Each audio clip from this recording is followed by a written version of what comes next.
Hello everyone! Today, tuturuan ko kayo kung paano gumawa ng planted setup for guppies.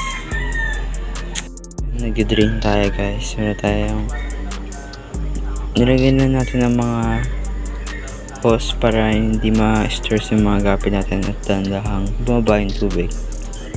Tsaka para mabilis natin sila kunin. Ito yung mga plant na ilalagay natin guys. Nandiyan pa. Tapos ito yung sand na gagamitin natin.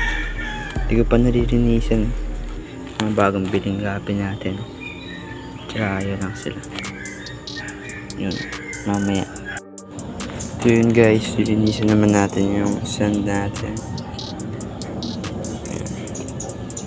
Medyo limited lang yung kaya ng phone, kaya hindi natin makaka-capture kung paano linisan. Pero ang gagawin lang dyan is parang sa bigas.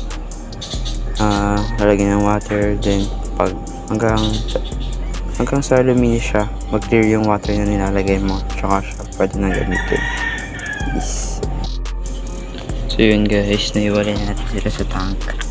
Ito yung mga feeder natin, GB size pa lang sila, para pinag-breed ko na. Ito yung mga plants na gagamitin natin namin. Galing din doon.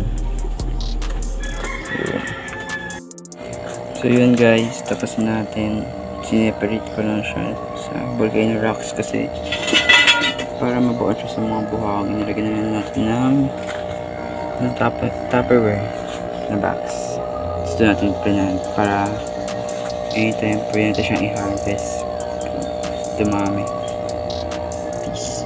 Guys, tapos na natin. Medyo messy siya, pero at least maganda na. Patuloy natin.